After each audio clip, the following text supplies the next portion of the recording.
નમસ્કાર વિદ્યાર્થી મિત્રો, સ્વાગત છે આપનું તમારી મનગમતી યુટ્યુબ ચેનલ નકુલ સર એકેડેમીમાં. આપની દ્વિતીય સત્રાંત કસોટી 2026ની પરીક્ષાઓ ચાલુ છે. અત્યારે જિલ્લા શિક્ષણ સમિતિ કચ્છ દ્વારા લેવામાં આવેલ ગુજરાતીના પ્રશ્નપત્રનું સોલ્યુશન આજે આપણે જોવાના છીએ, જે ધોરણ 7 માટે જ છે. પ્રશ્ન 1, નીચે આપેલા પ્રશ્નોના જવાબ આપો. શું તમને જોઈને પક્ષીઓ ઉડી જાય છે? શા માટે? તેનો જવાબ છે હા, મને જોઈને પક્ષીઓ ઉડી જાય છે, કારણ કે પક્ષીઓ સ્વભાવે ડરપોક હોય છે અને તેમને લાગે છે કે આપણે તેમને નુકસાન પહોંચાડીશું અથવા પકડી લઈશું. તેમને પોતાની સુરક્ષાનો ભય રહે છે. બીજો પ્રશ્ન, રાષ્ટ્ર વિકાસ માટે તમે શું શું કરશો? રાષ્ટ્ર વિકાસ માટે હું સારી રીતે ભણીશ, સ્વચ્છતા જાળવીશ, પાણી અને વીજળીની બચત કરીશ અને પર્યાવરણના રક્ષણ માટે વૃક્ષો વાવીશ. તમે કેવા કેવા શાકભાજી ઉગાડો છો? ઉત્તર, હું મારા રસોડાના બગીચામાં રીંગણ, ટામેટા, મરચા, ભીંડા, દૂધી અને કોથમીર જેવા શાકભાજી ઉગાડું છું. પ્રશ્ન 4, ડિજિટલ યુગમાં કાગળનો પત્ર લખવો જોઈએ? કેમ? હા, ડિજિટલ યુગમાં પણ કાગળનો પત્ર લખવો જોઈએ. પત્રમાં લાગણીઓનું પ્રતિબિંબ ઝીલાય છે અને તે એક યાદગીરી તરીકે લાંબો સમય સાચવી શકાય છે, જે મોબાઈલ મેસેજમાં શક્ય નથી. 5, કોઈ પણ દેશ સાથે યુદ્ધ ન થાય તેના માટે આપણે શા પ્રયત્નો કરીશું? યુદ્ધ ન થાય તે માટે આપણે શાંતિ અને અહિંસાનો માર્ગ અપનાવીશું, ચર્ચા વિચારણા દ્વારા પ્રશ્નો ઉકેલીશું અને વિશ્વ બંધુત્વની ભાવના કેળવશું. વિદ્યાર્થી મિત્રો, આ તમામ જવાબો તમે પોતાના મૌલિક વિચારથી પણ રજૂ કરી શકો છો. પ્રશ્ન 2, વિચાર વિસ્તાર. વાગે છે રે વાગે છે, વૃંદાવન મોરલી વાગે છે. આ પંક્તિઓમાં કૃષ્ણની મોરલીના મહિમાનું વર્ણન છે. વૃંદાવનમાં વાગતી મોરલીનો નાદ આખા આકાશમાં ગાજે છે. ભગવાન કૃષ્ણ ગોપીઓ પાસે દહીંના દાણ માંગે છે, જે ભક્ત અને ભગવાન વચ્ચેના નિર્મળ પ્રેમનું પ્રતીક છે.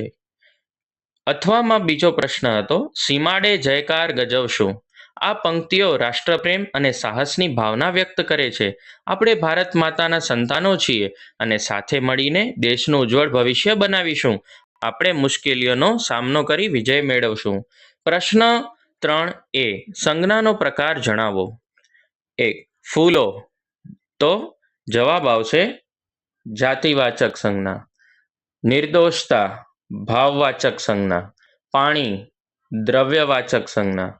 મમતા, ભાવવાચક સંજ્ઞા. સૈનિક, જાતિવાચક સંજ્ઞા.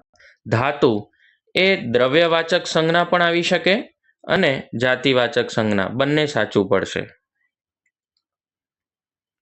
ત્યારબાદ જોઈએ પ્રશ્ન 3નો બી, વાક્યના પ્રકાર જણાવો. શરતી વિધાન, ઉદ્ગાર વાક્ય, સંશયાર્થ વાક્ય કે ઈચ્છાવાચક. શરતી વિધાન એટલે કોઈ કાર્ય કરવામાં કોઈ શરત રાખેલી હોય. ઉદ્ગાર એટલે નવાઈ પામવી. સંશય એટલે ડાઉટ અથવા તો શક રાખવો. અને ઈચ્છા એટલે આપણી વિશ. તો જોઈએ કેવા પ્રશ્નો અને જવાબો આપેલા છે. અરે કેવો ધોધમાર વરસાદ વરસે છે. ઉદ્ગાર વાક્ય. જો મહેનત કરશો તો સારું પરિણામ મળશે. શરતી વિધાન. શું કૂવામાં પાણી આવ્યું હશે? સંશયાર્થ. પ્રશ્નાર્થ ચિહ્ન હોય એટલે સંશયાર્થ વાક્ય. મારે વર્ગમાં પ્રથમ નંબર મેળવવો છે. ઈચ્છાવાચક વાક્ય. વાહ, તમારા અક્ષરો ખૂબ સુંદર છે.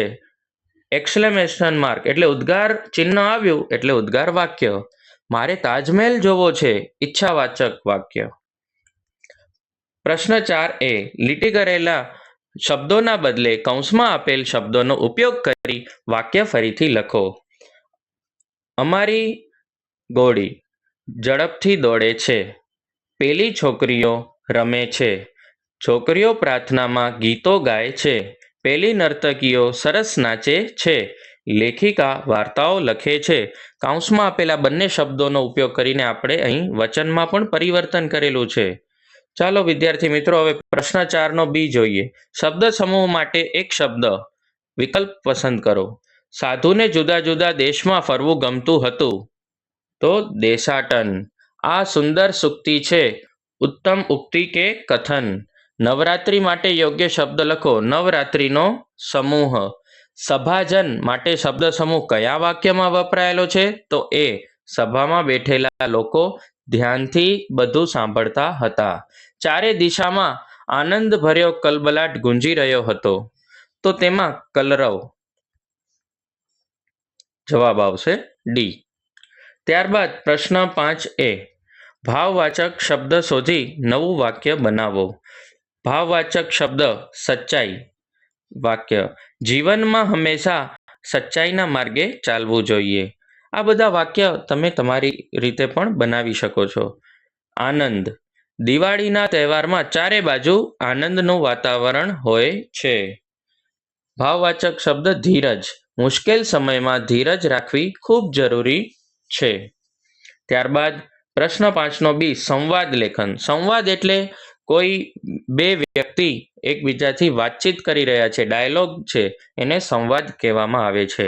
આ તમે તમારી મૌલિક વિચારસરણીથી, મૌલિક સર્જનાત્મકતાથી પણ લખી શકો છો.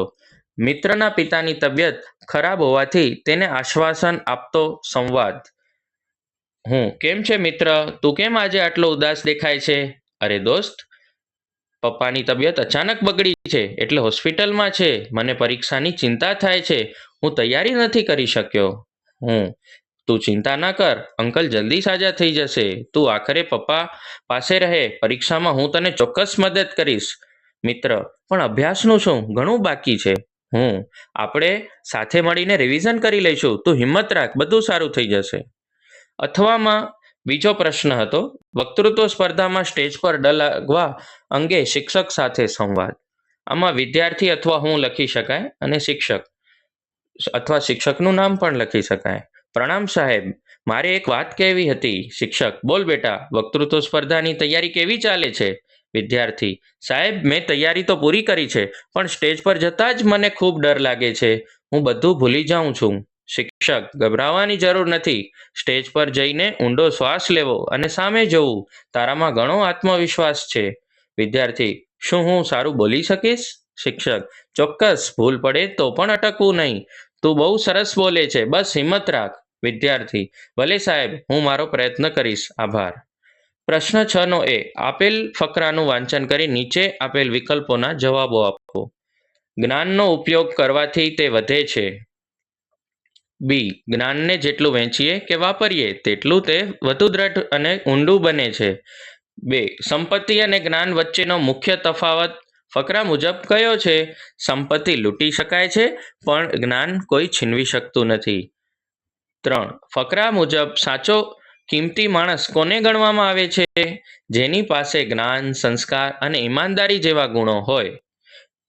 4. જેનાથી બીજાનું ભલું થાય એ સાચો ખજાનો. આ વિધાનનો અર્થ શું થાય? જ્ઞાન અને શક્તિનો ઉપયોગ પરોપકાર માટે થાય ત્યારે જ તે સાર્થક થાય. વિદ્યાર્થી મિત્રો, પરોપકાર એટલે બીજાને મદદરૂપ થવું.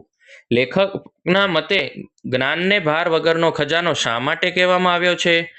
બી. કારણ કે તેને સાચવવા માટે કોઈ ભૌતિક જગ્યા કે વજનની જરૂર નથી. પ્રશ્ન 6B, આપેલ વાર્તાના વાંચન કરી નીચે આપેલા વિકલ્પોના જવાબ લખો. તો આમાં પ્રશ્ન 1, પહેલા મિત્રના વર્તન પરથી તેના સ્વભાવ વિશે શું કહી શકાય? બી. તે સ્વાર્થી હતો કારણ કે તેણે માત્ર પોતાનો જ બચાવ કર્યો. બીજા મિત્રએ જમીન પર સૂઈ જવાનો નિર્ણય કેમ કર્યો હશે? સી. તેણે પોતાની બુદ્ધિ અને ધીરજથી જીવ બચાવવાનો રસ્તો વિચાર્યો. 3. રીંછે તને શું કહ્યું? આ પ્રશ્ન પૂછતી વખતે પહેલા મિત્રના મનમાં શો ભાવ હશે? સી. તેને કુતૂહલ હતું કે રીંછે ખરેખર કંઈ કહ્યું કે નહીં. 4. આ પ્રસંગ પરથી સાચો મિત્ર કોને ગણવામાં આવે છે? બી. જે મુશ્કેલ સમયમાં આપણો સાથ ન છોડે. 5. બીજા મિત્રએ રીંછે કહ્યું એમ કહીને સીધો જવાબ આપવાને બદલે શિખામણ કેમ આપી? એ. કારણ કે તે પહેલા મિત્રને તેની ભૂલ સમજાવવા માંગતો હતો. પ્રશ્ન 7A, વહેલી સવારના દૃશ્યનું વર્ણન 8 થી 10 વાક્યોમાં લખો. વહેલી સવારનું દૃશ્ય ખૂબ જ આહલાદાયક અને શાંત હોય છે.